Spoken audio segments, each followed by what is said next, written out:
देखो मीरा, माँ का पूरा ख्याल रखना है, उनसे अब काम नहीं होता है। क्यों, क्या हो गया है? तुम्हारी माँ तो हट्टी कट्टी दिख रही है, पूरी शादी में घोड़ी की तरह नाची है, अब क्यों काम नहीं होता उनसे?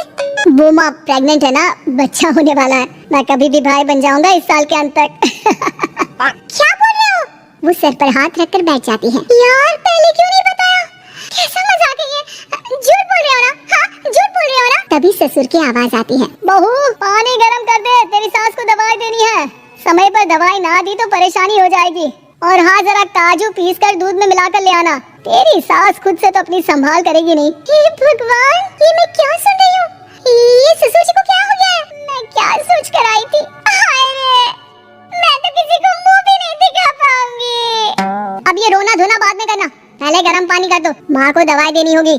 और हाँ, रात को माँ के पैरों में तेल लगा देना। बहू को गुस्सा आ जाता है, वो बड़बड़ करती किचन में जाती है जहाँ उसका ससुर खड़ा होता है। एक बड़ी जिम्मेदारी है हम सबके सर ऊपर, इस उम्र में माँ बनना खतरे से खाली नहीं होता। हाँ हाँ पता है, तो क्यों बन गई माँ? अरे खतरे से कम नहीं है तो क्या जरूरत थी लल्ला पैदा करने की? कैसी बात कर रही हो बहू? क्या तुम खुश नहीं कि घर में एक नया मेहमान आएगा, छोटे छोटे पैरों से पूरे घर में घूमेगा? पिताजी, ये हाथ जोड़े आपके, आप यहाँ से जाओ, ये शायरी बाद में बताना, अभी मैं पानी गरम करके थर्मस में दे देती हूँ। सारा दिन पिलाते रहो गरम पानी, और हाँ, ये बच्ची की बात बार बार मुझसे कोई नहीं करेगा। बहू का पारा अब चढ़ा ही रहता था, वो काम तो सारा करती, लेकिन किलस किलस कर। मीरा सारे काम से फुर्सत पाकर बैठी होती है कि माँ का फोन आ जाता है। बेटा, बहुत बड़ी जिम्मेदारी है तेरे सर पर, अच्छे से निभाना। ससुराल में हर किसी को खुश रखना वैसे तो मुश्किल है, लेकिन भगवान ही हिम्मत देता है बहू को हर कुछ सहकर सबको खुश रखने की। क्या बड़बड़ किए जा रही हो माँ? जानती भी हो कि यहाँ क्या चल रहा है? मेरी सास, अरे तेरी सास तो देवी है देवी, कितने खुश हो रहे थे सारे तेरी सूरत देख देख कर। पता नहीं जैसे बहू नहीं कोई मन मांगी मुराद मिल गई हो उन लोगों को। अरे बात तो पूरी सुनो, मन मांगी मुराद तो पूरी हुई है। अरे मेरी सास को बच्चा होने वाला है, प्रेग्नेंट है वो। क्या बकवास कर रही है मीरा?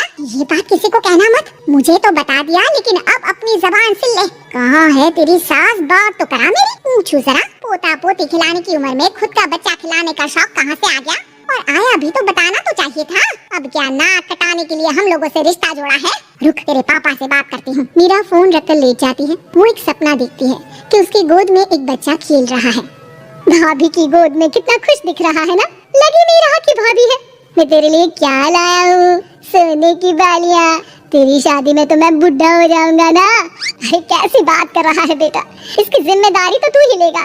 हम लोगों का तो कोई भरोसा नहीं, कब ऊपर वाला उठा ले। बहू को सास को देख देख कर गुस्सा आ रहा था, तभी वहाँ पड़ोसन आ जाती है। अरे बहू, तुझसे तो पूछने से भी डर लगता है कि कब खुशखबरी सुना रही है। अब तो अपनी 1 महीने की ननद की ही जिम्मेदारी संभाल ले, बहुत है। अपने जेवर भी रख देना और पैसे भी जमा करना शुरू कर दे। वो बात आगे बढ़ाती उससे पहले ही बहू जोर से चिल्लाकर उठ जाती है।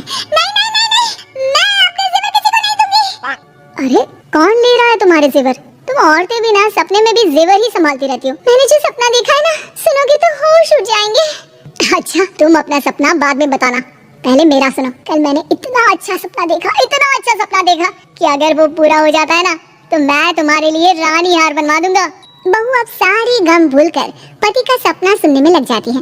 अरे क्या सपना था बताइए ना, बोलिए भी तो, क्या सपना है? मैं पूरा कर दूंगी अगर बात रानी हार की है तो। बोलिए बोलिए। मैंने रात को सपना देखा कि माँ को बेटी हुई है और मुझे बहन। सच्ची, इस घर में बेटी हो जाए तो मैं तो झूम ही उठूं। मीरा का मुंह बन जाता है, वो चुप हो जाती है और सपने की बात याद करती है कि बेटी हुई तो उसे ही अपने गहने उसे देने होंगे। फिर तो रानी हार की जरूरत पड़ेगी ही। भाई लड़की बड़ी होगी, उसकी शादी होगी तो जेवर तो चढ़ाने ही होंगे ना, कहाँ से आएंगे वो? कितने समझदार हो तुम मीरा। मैंने भी यही सोचकर तुम्हारे लिए रानी हार लेने का सोचा था। अरे फूटी किस्मत मेरी, जो ऐसा परिवार मिला। मेरे पापा की तो मैं अभी क्लास लगाती हूँ, जो सब जानते हुए भी ऐसे परिवार में मेरी शादी कर दी। बहू पिता को फोन लगाने ही वाली होती है कि ससुर की फिर से आवाज आती है। बहू, गरम पानी ले आ जल्दी, थर्मस में खत्म हो गया है। बाद में खबर लेती हूँ मैं पापा की, पहले सास को गर्म पानी दिया हूँ।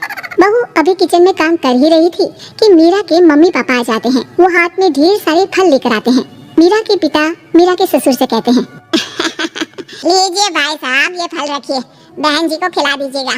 वैसे कैसी है उनकी तबीयत? बस पता तो है आपको, ऐसे वक्त में जो होता है बस वही सब। मुझे तो सुनकर बहुत गुस्सा आया था, लेकिन चलिए, भाग्य में जो है लिखा उसे कौन टाल सकता है।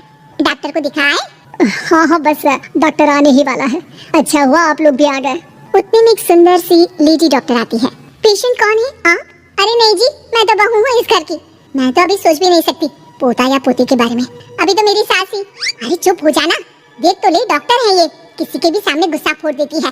डॉक्टर कमरे में जाती है और थोड़ी देर बाद बाहर आ जाती है। पीछे से सास भी निकल आती है। हे भगवान, इतना दुख तो किसी को भी ना दे जितना मुझे दिया है। देखिए बहन जी, आप लोगों को तो ये सोचना भी नहीं चाहिए था। वही तो मैं भी कह रही थी कि आप लोगों के लिए तो सोचना भी गुनाह है, लेकिन अब पछताई होत क्या जब चिड़िया चुग गई खेत। डॉक्टर वहाँ से चली जाती है। मैं माँ नहीं बन सकती, मैं प्रेग्नेंट भी नहीं हूँ।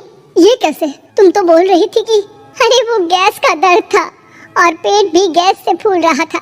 डॉक्टर ने चूर्ण दे दिया है, गर्म पानी से फाँकना है।